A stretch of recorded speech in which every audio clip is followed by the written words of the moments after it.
Good morning everyone. तो आज से इंडियन इकॉनमी की क्लासेस शुरू करने जा रहा हूँ मैं। तो जो कॉमन टॉपिक्स हैं न्यू सिलेबस और ओल्ड सिलेबस के, वो मैं उन टॉपिक्स को पहले पिक करूँगा। तो ये जो फर्स्ट टॉपिक मैं आज डिस्कस करूँगा that will be economic reforms, यानी कि जो आर्थिक सुधार है, फर्स्ट जनरेशन रिफॉर्म बोला जाता है इसको। तो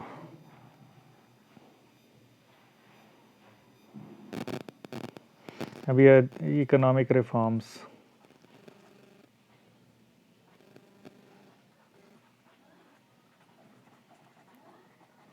ये 1991 में इसको इंट्रोड्यूस किया गया था bye the government of India. इसको न्यू इकोनॉमिक पॉलिसी भी बोला जाता है, न्यू इकोनॉमिक पॉलिसी।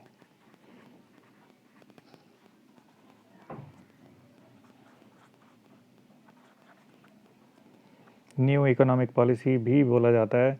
बेसिकली जो पुराना इंडिया है, जो 1991 से पहले का इंडिया था, वो उसमें अगर आप 1951 से बात करें तो काफ़ी चीज़ों में स्ट्रगल कर रहा था, और ज़्यादातर जो नियंत्रण था इंडस्ट्रीज़ का वो सरकार के हाथों में था। प्राइवेट बॉडीज़ ना के बराबर थी, तो उस केस में कंपटीशन नहीं था। सरकारी कर्मचारी या सरकारी उपक्रम जो है परफॉर्म नहीं कर पा रहे थे। बहुत सारे रीज़न्स हैं इकोनॉमिक रिफॉर्म्स लाने के। इंटरनेशनल लेवल का प्रेशर भी था गवर्नमेंट ऑफ इंडिया के ऊपर, और जब भी कोई पॉलिसी इम्प्लीमेंट करनी होती है इंटरनेशनल लेवल पे, चाहे वो वर्ल्ड ट्रेड ऑर्गेनाइजेशन की मेंबरशिप लेनी हो या फिर कोई और काम करना हो, तो इंटरनेशनल बॉडीज़ जो है फाइनेंशियल असिस्टेंस की बात करती है, हेल्प की बात करती है कि जो कंट्रीज़ उन रिफॉर्म्स को लेकर आते हैं, उन एग्रीमेंट्स पर साइन करते हैं, उनको फाइनेंशियल हेल्प दी जाती है। तो ये 1991 में इस रिफॉर्म को लेकर आया गया, जो ढांचागत बदलाव बोलते हैं, जिसको स्ट्रक्चरल चेंजेस किए गए, ताकि जो भी जो गवर्नमेंट की या जो पर कैपिटा इनकम की प्रॉब्लम थी, या जो इन्फ्लेशन की प्रॉब्लम थी, महंगाई की, वो दूर की जा सके।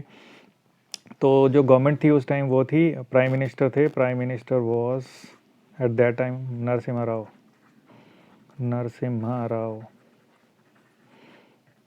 उस समय जो फाइनेंस मिनिस्टर थे वो थे डॉक्टर मनमोहन सिंह। तो ये जो है इनका की रोल है फर्स्ट जनरेशन रिफॉर्म को लेकर आने में, क्योंकि आर्थिक सुधार थे, तो यहाँ अर्थ का या फाइनेंस का से रिलेटेड जो है चेंजेस किए गए, ताकि इकॉनमी को पटरी पर लाया जा सके। और इसको इकोनॉमिक, इसमें क्या किया गया, इंटरनल चेंजेस भी किए गए, एक्सटर्नल चेंजेस भी किए गए, ताकि विद इन दी कंट्री जो है विश्वास बनाया जा सके लोगों का, इन्वेस्टर्स का इकॉनमी के ऊपर, और सिटीजन्स का, जो भी देश के नागरिक हैं, और इसके अलावा जो इंटरनेशनल इन्वेस्टर्स हैं उनका भी विश्वास बढ़ सके। तो इसमें जो main interest was to bring larger interest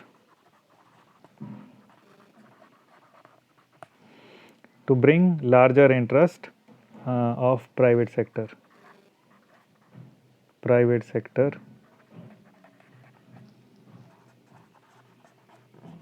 in growth of Indian economy.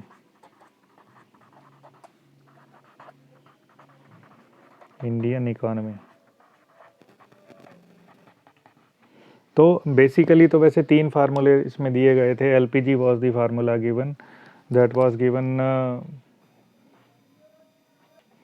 So privatisation जो था वो तो एक फोकस था।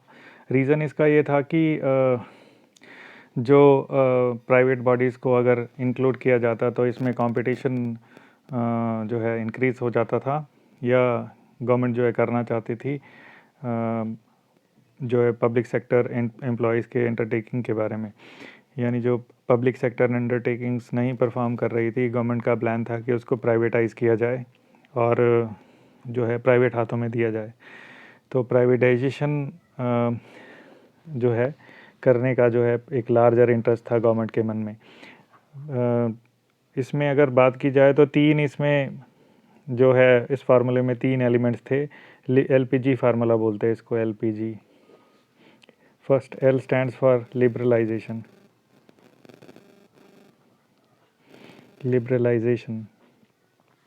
लिबरलाइजेशन उदारीकरण बोला जाता है इसको हिंदी में। यानी कि इसमें जितने भी सरकार के कंट्रोल था जिसको उससे फ्री किया जाए, that was the concept of liberalisation, ताकि इजीली प्राइवेट बॉडीज़ या जो मल्टीनेशनल कंपनीज़ हैं दूसरे देशों से जो कंपनीज़ आकर इन्वेस्ट करना चाहती हैं, व्यापार करना चाहती हैं, वो आ सकें। That was the formula, that was the concept related to liberalisation. तो अगर हम इसको अगर सिंपल वर्ड्स में लिखना चाहें, it is the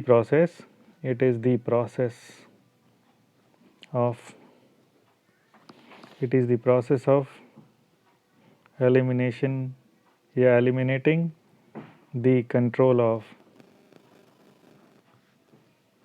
government over the economic activities in an economy। यानी अर्थव्यवस्था में जो भी सरकारी नियंत्रण है, कंट्रोल है, उसको उस क्लचेस से फ्री करना, that was the concept of liberalisation. यानी उदारीकरण, यानी सिंपल बना देना चीज़ों को। सिंगल विंडो सिस्टम इंट्रोड्यूस किया गया जहाँ पर जो कंपनीज़ हैं, जो प्राइवेट बॉडीज़ हैं, जो व्यापार करना चाहती थी, उनको है फॉर्मेलिटीज़ से, रेड टेपिज़म जिसको बोला जाता है, उससे फ्री किया गया। लाल फीताशाही यानी कि फॉर्मेलिटीज़, बहुत सारे पहले लाइसेंसेस एक्वायर करने थे, बहुत सारी परमिशंस होती थी, उन सब से उसको इजी कर दिया गया ताकि ज़्यादातर जो है प्राइवेट बॉडीज़ इकोनॉमी में इन्वेस्ट कर सकें, और जो एग्जिस्टिंग पब्लिक सेक्टर एंटरप्राइजेस हैं वो भी, उनको भी कंपटीशन जो है फेस करना पड़े, जिसका फ़ायदा लोगों को मिल सके। तो ये जो है इसने क्या किया, जो ये लिबरलाइजेशन है, इसने ऑटोनॉमी दे दी बिजनेस एंटरप्राइजेस को डिसीज़न मेकिंग में भी, और गवर्नमेंट का इंटरफेरेंस ना के बराबर हो गया। सरकार का जो हस्तक्षेप है वो ना के बराबर हो गया, जिससे इन्वेस्टमेंट बढ़ने लगा। That was liberalisation. P was the second element, privatisation. ये आपने फर्स्ट ईयर में पढ़े होंगे कंसेप्ट्स। प्राइवेटाइजेशन, इसमें जो भी ऑर्गेनाइजेशन, जो भी पब्लिक सेक्टर एंटरप्राइजेस काम नहीं कर रहे थे, आउटपुट नहीं दे पा रहे थे, उनको प्राइवेट बॉडीज़ को सौंप देने का, ओनरशिप को ट्रांसफ़र करने का जो प्रोसेस था, दैट वाज प्राइवेटाइजेशन। ताकि उन जो इंफ्रास्ट्रक्चर डेवलप किया गया था फ्रॉम 1951 टू 1990 और 1991, उसको प्रॉपर्ली यूटिलाइज़ किया जा सके। सो अगर आप इसको लिखना चाहें, या in a single line you can write, it means transfer of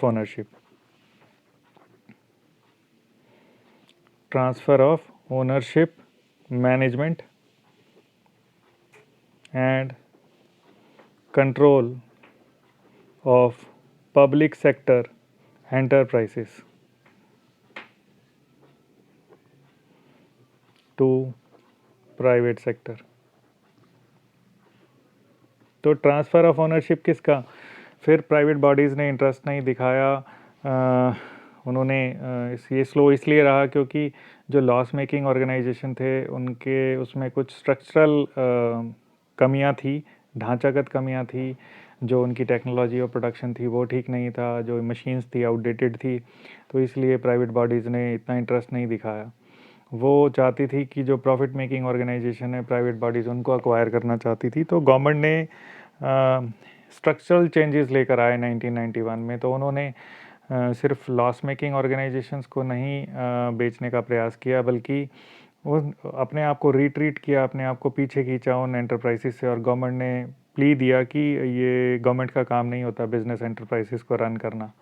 so that was the concept of privatisation. और बहुत सारी एंटरप्राइजेस, जो पब्लिक सेक्टर एंटरप्राइजेस है, जो प्राइवेटाइजेशन के अंतर्गत जो उनको सौंपा गया ओनरशिप को, you may take the example of recent privatization that was done by by the government of India, that was privatisation of Air India. तो वो टाटा एयरलाइंस को बेच दिया गया वो, हालांकि वो पहले टाटा एयरलाइंस का ही था। तो ये प्राइवेटाइजेशन का कंसेप्ट था जिसको कि 1991 में इंट्रोड्यूस किया गया। नाउ द थर्ड एलिमेंट, ये फर्स्ट एलिमेंट है, then second is P and third element is G, that stand for globalisation. अभी जो फिगर्स आपको दिए हैं, जो भी चीज़ें हैं बुक्स में, जो तो पुरानी है 1991 की फिगर्स, वो तो एज़ इट इज़ आप लिखें, उसको पढ़ें और समझने की कोशिश करें। और जो लेटेस्ट फिगर्स कोट करने हैं, जैसे अभी जो प्राइवेटाइजेशन का कंसेप्ट था जो एयर इंडिया का, वो आप लेटेस्ट फिगर्स के साथ लिख सकते हैं। तो ग्लोबलाइजेशन वाज द कंसेप्ट, जिसको वैश्वीकरण बोला गया। तो इसको अगर हम बोलते हैं तो पूरे विश्व के लिए दरवाजे खोल देना, ताकि सभी विश्व की जो कंपनीज़ हैं, जो ट्रेड ऑर्गेनाइजेशंस हैं, वो आकर व्यापार कर सकें। और आपकी जो विद इन जो कंट्रीज़ के जो जो इंडियन कंपनीज़, अगर हम इंडिया की बात करें तो इंडियन कंपनीज़ के को भी जो है उनकी क्वालिटी, जो प्रोडक्ट क्वालिटी है, उसको इन्हांस करके इंटरनेशनल मार्केट में जो है इंट्रोड्यूस करना, that was the willingness, that was the intention of the government कि जो नेशनल लेवल पे अभी जैसे मेक इन इंडिया का कंसेप्ट है, वो यही है कि quality of product and services that is to be increased. और इसमें नो हाउ वगैरह भी जो है नो हाउ, जो टेक्नोलॉजी का जो इंपोर्ट है, या जो दो कंट्रीज़ के बीच में एग्रीमेंट है, उसमें टेक्नोलॉजी ट्रांसफ़र का कंसेप्ट है। लेकिन प्रोडक्शन जो है गवर्नमेंट ऑफ इंडिया कहती है कि यहीं पर जो है प्रोड्यूस करें, चाहे वो वारहेड्स हैं, जो अभी बहुत सारी डिफेंस डील्स हुई हैं, उसमें जो है चाहे वो AK-56 है, या जो दूसरी राइफ़ल्स हैं, वो रशियन जो है कंपनी आकर यहाँ पर प्रोड्यूस कर रही है। इसके अलावा जो फाइटर प्लेन्स हैं, वो भी जो है एग्रीमेंट हुआ है। इसके अलावा टैंक्स हैं, जो कि इंडियन कंपनी के साथ जो है एग्रीमेंट में एंटर करके, now they will come over here and they have come here and they are producing those defence equipments in India only. तो यहाँ पर क्वालिटी ऑफ प्रोडक्ट को चाहे अपने आप इम्प्रूव करना, या फिर with the help of other renowned companies belonging to different nations, उनके साथ एग्रीमेंट में उतर कर क्वालिटी ऑफ प्रोडक्ट को इंक्रीज़ करना, इसको इम्प्रूव करना, ताकि इंटरनेशनल मार्केट में उसको उतारा जा सके। तो ग्लोबलाइजेशन बेसिकली वैश्वीकरण की बात है। ये पूरी दुनिया को ये कंसेप्ट एक गांव की तरह देखता है। So it refers to the integration of economy of the nation with world economy. अपनी भाषा में लिख सकते हैं इसको कुछ भी, it is turning the whole world और separate countries into a single village, global village का नाम जैसे हम लेते हैं, इसको इस तरह से भी लिखा जा सकता है। तो इंटीग्रेशन का मतलब इकट्ठा करना, सभी दुनिया की अब नेशनल इकॉनमी जो है, राष्ट्र जो सिंगल जो कंट्रीज़ हैं, इनको वर्ल्ड इकॉनमी के साथ जोड़ना, that is the concept of globalisation. तो 3 कंसेप्ट्स को इंट्रोड्यूस किया गया इन इंडिया इन 1991। तो ये जो है, ये जब किया गया तो ये स्ट्रक्चरल चेंजेस जो है इकॉनमी में लाए गए। ये तो इसके ड्राइविंग फोर्सेस थे। इसके अलावा अभी हम बात करें अगर इसकी, तो क्या क्या काम किया गया। Policy changes were proposed, policy changes were proposed with regard to technology upgradation, industrial licensing,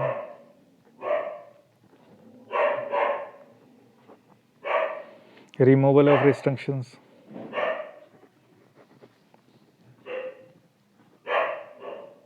on private sector, foreign investments,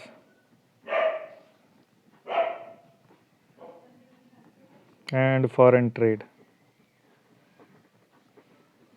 तो ये कुछ चीज़ें एटसेट्रा भी लिख देते हैं गवर्नमेंट के द्वारा इन एलपीजी, ये जो एलपीजी का जो एलिमेंट है, इसको इंट्रोड्यूस करके लाने का प्रयास किया गया, जिसमें पॉलिसी चेंजेस किए गए। जो कोर पॉलिसी है नेशनल लेवल की, उसमें बदलाव किए गए। किस चीज़ के रिगार्डिंग? टेक्नोलॉजी को अपग्रेड करना, ताकि इसको इंटरनेशनल मार्केट में प्रोडक्ट को उतारा जा सके, ताकि जो इंडियन प्रोडक्ट्स हैं वो और सर्विसेज जो है इंटरनेशनल लेवल पर इंटरनेशनल या मल्टीनेशनल कंपनीज़ के साथ कॉम्पीट कर सके, उसके साथ प्रतिस्पर्धा कर सके। इंडस्ट्रियल लाइसेंसिंग को ईजी कर दिया गया। सभी जो है पहले जो है हर तरह के प्रोडक्ट्स को इवन जो मैक्सिमम स्केल ऑफ प्रोडक्शन है वो भी गवर्नमेंट पहले डिसाइड किया करती थी कि अगर किसी का प्रोडक्शन की जो लिमिट है, अगर वो 1000 टन है अगर मंथ की, तो वो अगर डिमांड बढ़ भी जाती थी तो 1000 टन से ज़्यादा वो प्रोड्यूस नहीं कर पाती थी कंपनीज। लेकिन इसको भी अनलिमिटेड कर दिया गया, बोला गया कि आप प्रोड्यूस कर सकते हैं depending upon the demand of the product in the market, कि जिस तरह की डिमांड होगी वो उसको बढ़ाया घटाया जा सकता है। और इसके अलावा सिर्फ 6 कंसर्न्स को जो कि हजार्डियस नेचर के थे, उसके अलावा सभी को लाइसेंस फ्री कर दिया गया 1991 में। अब 6 कंसर्न्स कौन से थे? इसमें अल्कोहल हो गया, या फिर ड्रग मैन्युफैक्चरिंग हो गया, या फिर एक्सप्लोसिव्स हो गया, ये जो कि जान माल के लिए हानिकारक हो सकता है। इस तरह के 6 कंसर्न्स के अलावा सभी को जो है इंडस्ट्रियल लाइसेंसिंग से, इसकी रिस्ट्रिक्शन से फ्री कर दिया गया, ताकि ज़्यादा से ज़्यादा लोग जो है मार्केट में आ सकें और कंपटीशन जो है उनमें हो सके, बेस्ट क्वालिटी को प्रोड्यूस करने की प्रतिस्पर्धा बनी रहे बाज़ार में, जिससे वो अपनी क्वालिटीज़ को, अपनी प्रोडक्ट क्वालिटी और सर्विसेज की क्वालिटी को इम्प्रूव कर सकें। फिर इसके अलावा रिस्ट्रिक्शंस को रिमूव किया गया for private sector. Private sector के लिए जितनी भी रिस्ट्रिक्शंस थी पॉलिसी में, इसको जो है हटा दिया गया या बिल्कुल मिनिमाइज़ कर दिया गया।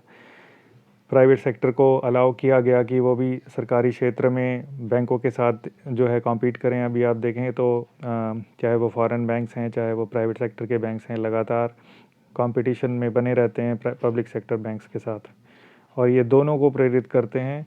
जो बेटर होता है, जो परफॉर्म करता है, वो एग्जिस्ट करता है मार्केट में, अदरवाइज सभी एलिमिनेट हो जाते हैं। आप देखें, आप लगातार जो बैंक्स हैं, अब स्टेट बैंक ऑफ इंडिया है या पंजाब नेशनल बैंक, बड़े बैंक्स हैं, ये क्या कर रहे हैं, अब छोटे छोटे बैंक्स इनमें मर्ज किए जा रहे हैं। तो ये इसलिए क्योंकि वो अपना बिज़नेस नहीं बचा पाए और फिर इनको इधर मर्ज कर दिया गया, ताकि इनका बिज़नेस और इंफ्रास्ट्रक्चर को एक सिंगल बैनर में यूज़ किया जा सके और ये compete कर पाएँ उन बड़े बिग बैनर्स के साथ जो प्राइवेट सेक्टर के बैंक्स हैं उनके साथ। इसके अलावा फॉरेन इन्वेस्टमेंट्स को लिबरलाइज़ कर दिया गया, उनके इन्वेस्टर्स को ईजी कर दिया गया। अब जैसे 49% सीलिंग है, या उसको बढ़ाकर 74% जो है FDI अलाउ कर दिया गया। तो उस केस में जो है फॉरेन इन्वेस्टमेंट अपनी जो है मैनेजमेंट भी लेकर आ सकते थे।